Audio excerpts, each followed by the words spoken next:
सलग 4 दिवसांपासून शरद पवार गटातील इच्छुक उमेदवारांच्या मुलाखती पुण्यातील निसर्ग मंगल कार्यालयात सुरू आहेत आणि शरद पवारांच्या प्रमुख उपस्थितीत या मुलाखती सुरू आहेत। आपण पाहू शकतो मुलाखतीसाठी इच्छुक उमेदवारांची मोठी गर्दी गेल्या 4 दिवसांपासून या निसर्ग मंगल कार्यालयात पाहायला मिळते। पहिल्या दिवशी अर्थात मराठवाड्यातल्या सर्व इच्छुक उमेदवारांच्या मुलाखती पार पडल्या। त्यानंतर विदर्भ, काल उत्तर महाराष्ट्र, तर आज पश्चिम महाराष्ट्रातील जे इच्छुक उमेदवार आहेत त्यांच्या मुलाखती या ठिकाणी पार पडताना दिसतात। सोलापूर, कोल्हापूर, सांगली, सातारा त्यासोबतच पिंपरी चिंचवड या जिल्ह्यातील विधानसभा मतदारसंघातील इच्छुक उमेदवार या ठिकाणी आलेले आहेत आणि त्यांच्या मुलाखती या ठिकाणी सुरू झालेल्या आहेत।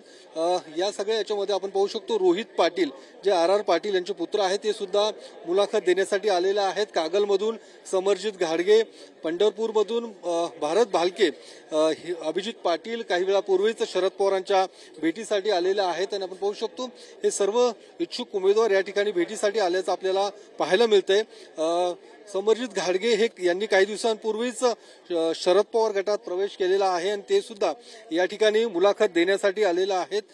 तर ज्या पद्धतीने इच्छुकांची गर्दी ही मोठी वाढताना आपल्याला पाहायला मिळते। शरद पवार गटात जे काही इच्छुक उमेदवार आहेत त्यांची संख्या सुद्धा मोठी असल्याचं आपल्याला पाहायला मिळते। त्यामुळे आपण पाहू शकतो या निसर्ग मंगल कार्यालयात मोठी गर्दी सुद्धा आपल्याला पाहायला मिळते। समरजित घाडगे यांच्याशी आपण बोलण्याचा प्रयत्न करूयात। तुम्ही पवार साहेबांच्या भेटीसाठी या ठिकाणी आलेला आहात आणि तुम्ही स्वतः कागलमधून इच्छुक आहात आणि काय नेमकी आज तुमची मुलाखत झाली की काय? पार्टी आता राष्ट्रवादीच्या पार्टीच्या प्रोटोकॉल प्रमाणे आपण एक सामान्य कार्यकर्ते म्हणून जे इच्छुक आहेत ते भेटायला आले आणि त्याप्रमाणे माझं आता कोल्हापूरमध्ये सगळेच आम्ही आलो आहेत, त्यासाठी मी त्यांच्या भेटीला आलेलो आहे। काय साधारणतः चित्र पाहायला मिळते? साधारण गेल्या काही दिवसांपासून या मुलाखतींचं सत्र सुरू आहे। आज पश्चिम महाराष्ट्राचं आहे, मोठी गर्दी खरं तर या ठिकाणी इच्छुकांची पाहायला मिळते।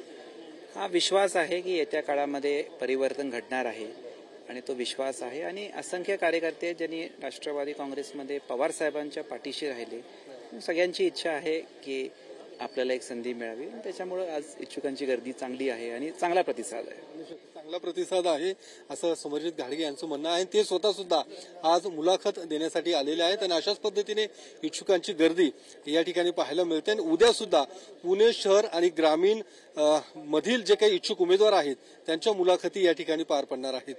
कॅमेरामन सुशांत राऊतसह योगेश बोरसे, TV9 मराठी, पुणे।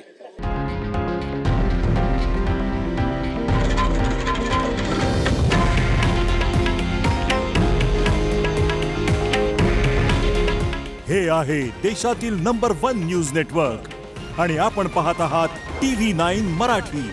काळजी तुमची, हित महाराष्ट्राचं।